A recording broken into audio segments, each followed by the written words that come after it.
Hello and welcome to another episode. Um, this is Musings of a Sanguine Christian Woman. I am Ade Oluwa, and in this episode, I'm going to be sharing my observation and my thoughts and my musings on the movie Queen of Jhansi. There have been many versions of it. There has been Manikanika, there has been Jhansi Kirani, which is in a series, but this one is a movie and it was shot in London. So I guess that is where the difference is. The other two that I mentioned were shot in India, and this is the story of a woman who became a widowed queen without her hair, but before her husband died, she had adopted the nephew of her husband to be king after him, and so she became a young widow queen, and at that time the British had turned on them. Apparently they were there for business, but they just didn't say in inception that their business was to take over India bit by bit. You understand? I will just stop there. I will just have to stop there so that I can talk about my musings before it gets as I go on in the story. Now, I noticed that when it comes to the issue of business and career, people often remove their ethics from the equation. And I've always wondered about that. You know, you find somebody who is a Christian doing business with a Muslim, or you find somebody who is Muslim doing business with a traditionalist or something. Like, it's like business is on its own. My personal thoughts about anything is different. And you see, the thing is, not everybody is going to do as you're doing, where they will put their own personal thoughts or an ideology aside for business, which is just buy and sell, and everybody goes their separate ways. Because that was what happened with the British, and I think that was how they got their colonies. They came through trade, right? And you know how it is. You know, you're saying you're doing business. Money and morals should never intersect, or should never be together. They have to be kept separately. And that is how I believe, because I've thought about it, I've mused about it, and I believe that is how Britain was able to infiltrate their colonies, loot it, and all whatnot. Because the people they infiltrated, these were very strong people, these were powerful people.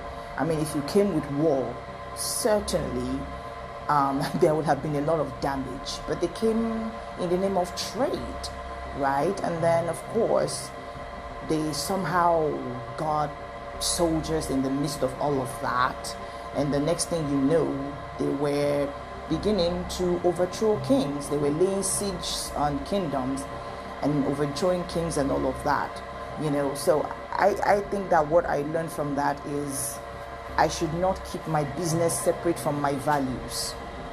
If we do not agree on ideology, on morality, I have no business doing business with you. If we do not agree on morality, on spirituality, on ideology, political issues, social issues, I have no business doing business with you. I have no business trading with you. If we do not agree on what should and shouldn't be, on what is and isn't, if my thoughts don't align with yours, if we do not agree on what is morally correct, if we're different from one another, like we are not of the same, shall we say, mindset and all, then it's safe to say I have no business doing business with you.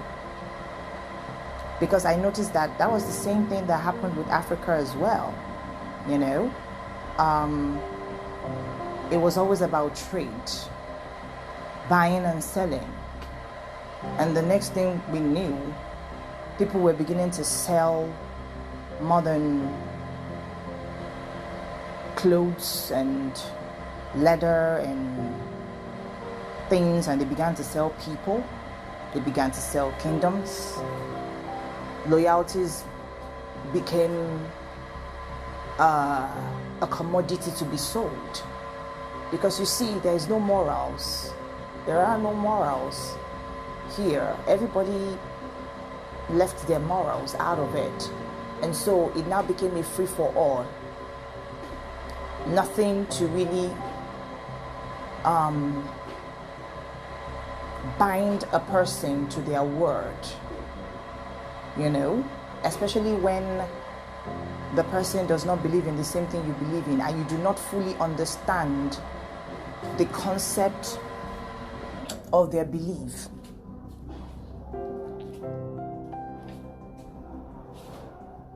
Right?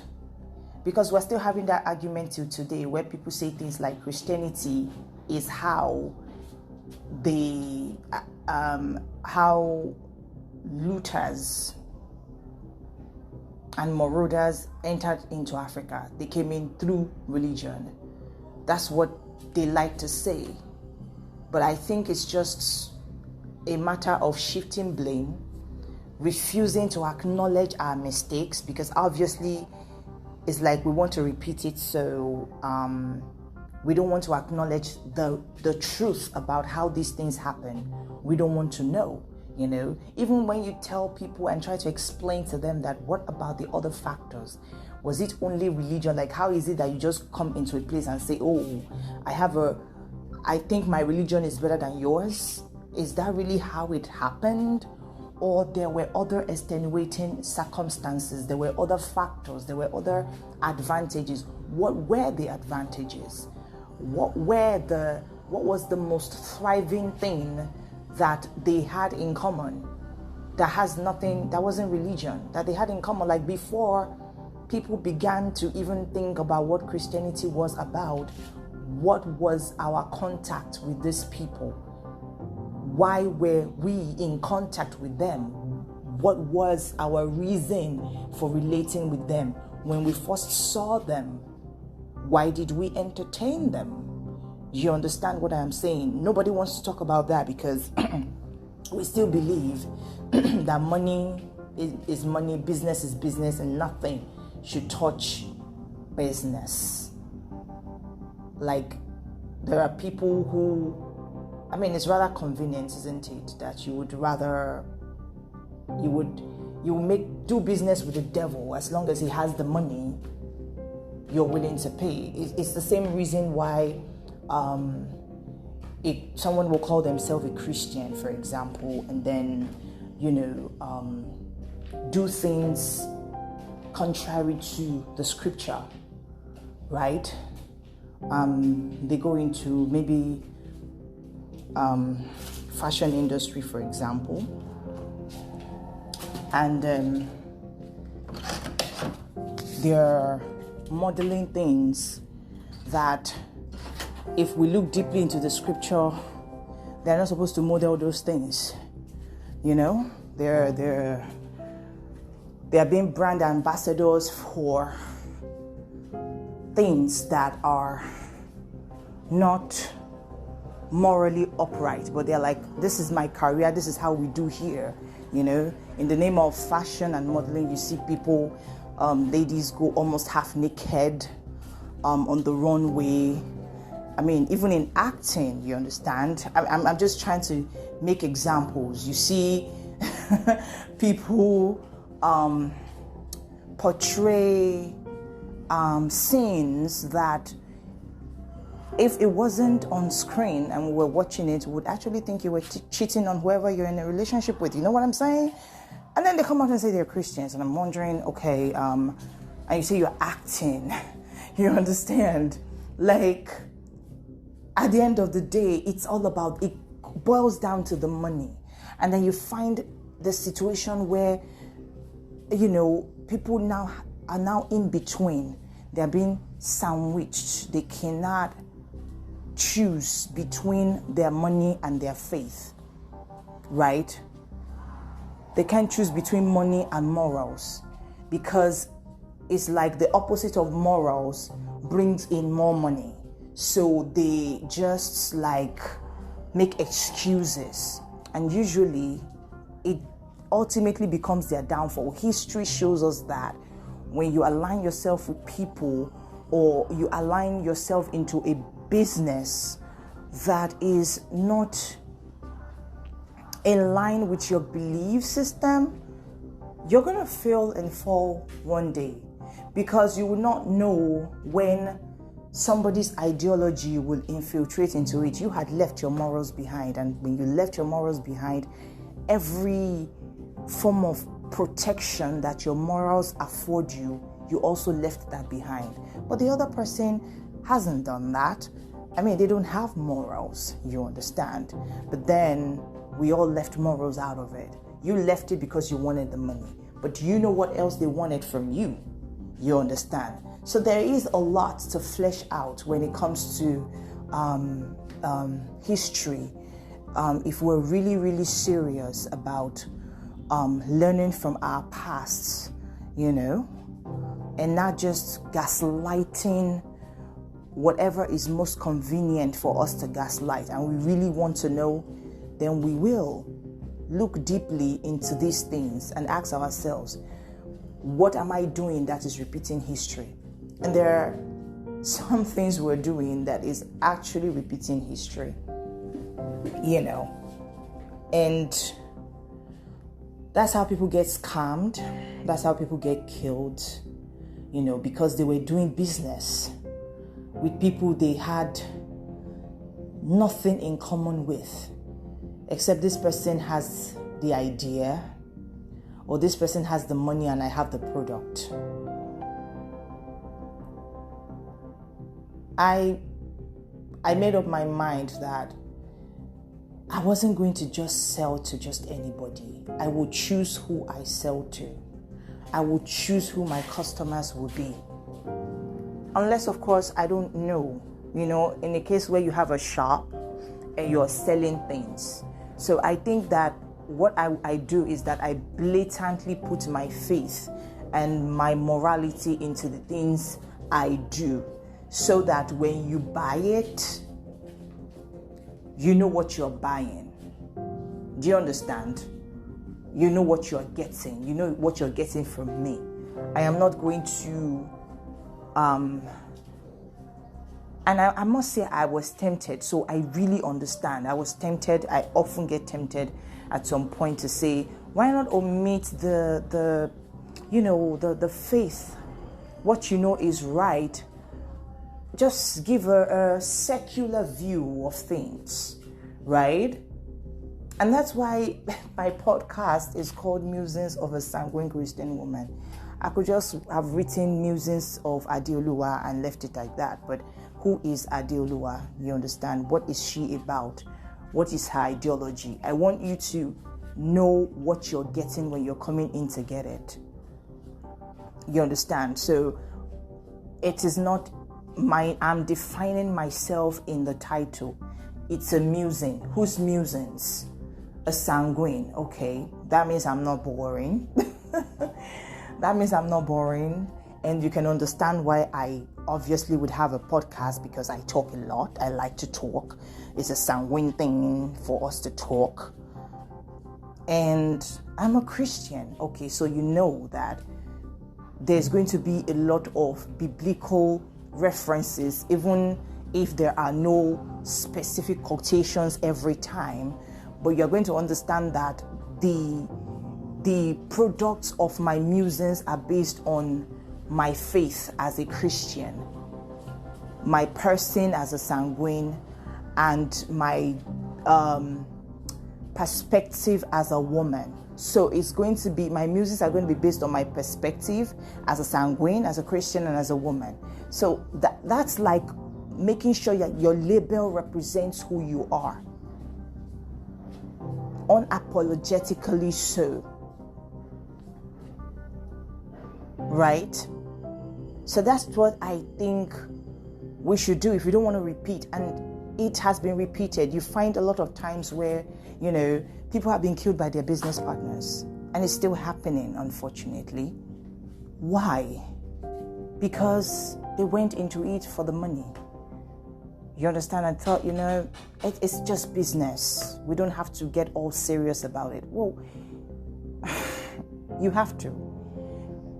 Because if you're doing business with somebody that their belief system does not align with yours, what happens is that you are walking on a minefield.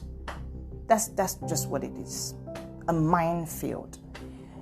A minefield that used to be a mine. It was a mine. It is a mine, but an abandoned one. So it doesn't have the richness it used to. And even if it does still have it, it's now dangerous. It's now dangerous. Not only to walk on it, it's dangerous to even try and go underneath the earth of that thing. And the thing about minefields is that there are some spots that if you step on them and you lift your foot, it just explodes. It's that crazy. It just explodes. I don't know how that happens. I probably need to check that out one of these days. But that's how it is when you do business with somebody who is not on the same line of business with you.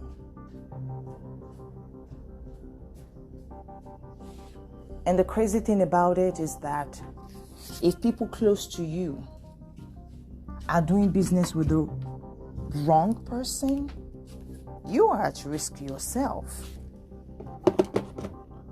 You are at risk yourself.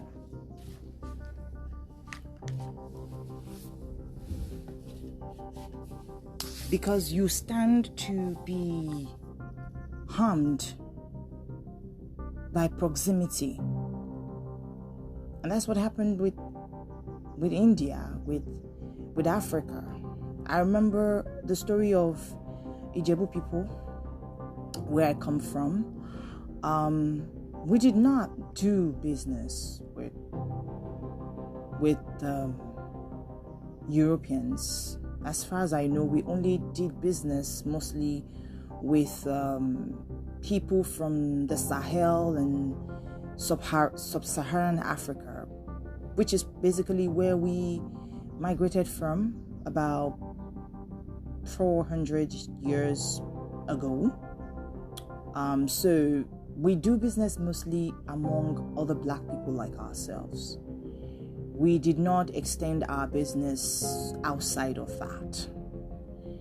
But it so happens that those were sharing the same, shall we say, our neighbors, as it were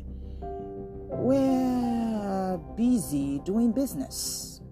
Lagos, Oshun, and some Oyo, the Oyo Empire and the likes, and the Benin Kingdom. The Oyo Empire and the Benin Kingdom were doing business with white people, right? They were doing business with them, and I think we all know how that ended.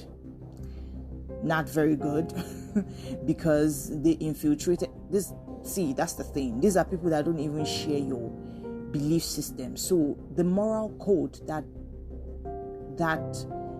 you are not requiring from the other person, You don't bring, because it's part of you, you don't cheat, right? You try not to cheat. Even though you're not demanding morals from the other person, but there's some basic things from your moral code that disallows you from doing some things. And those things are the very things they will do to you. Like try to not just take over the business, but take over the kingdom, which is what they did. Now, the Ijebu people did not do business with them, but they were unfortunately neighbors to those who did. And they tried. When they realized that, they locked their borders.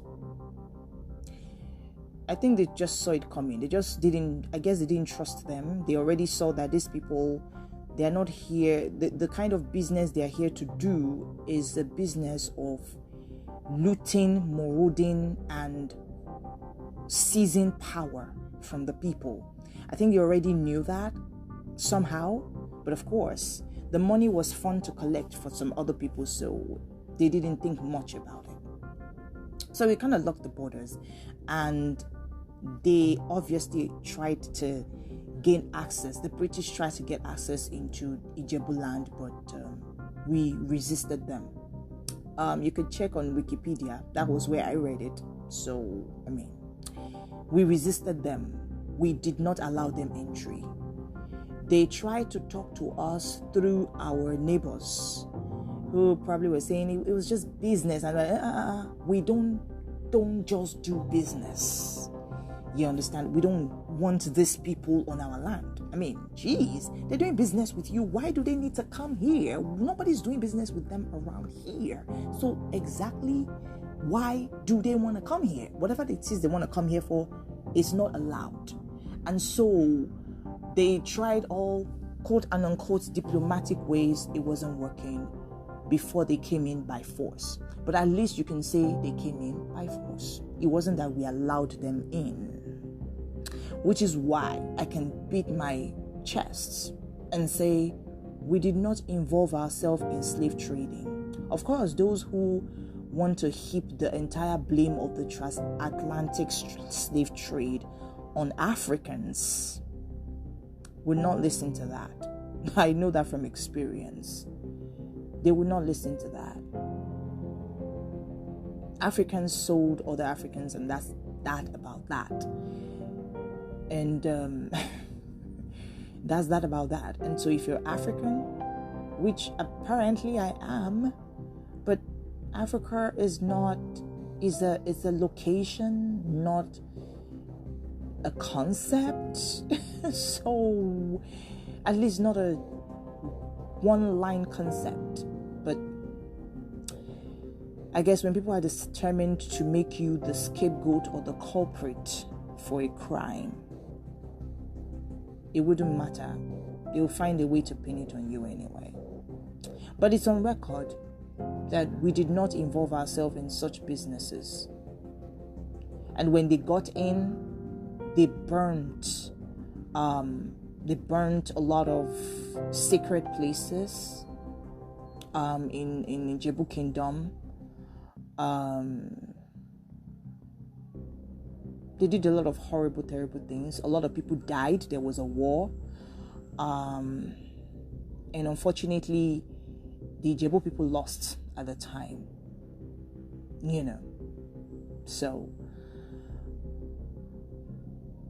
I'm just pointing out a historical situation where even if you're not doing business with duplicate people and snake-like people, even if you're not doing business with them, if your neighbor is doing business with them, you're in trouble. Which is why when people say things like mind your business, I don't know about that. If you're my neighbor and your business is something I can agree with, oh no, it has become my business. Because if anything goes down, chances are it's going to splash on me. I'm going to feel the vibrations of it. I'm going to feel the ripple effect is going to get to me one way or the other because you're close, too close to me for comfort.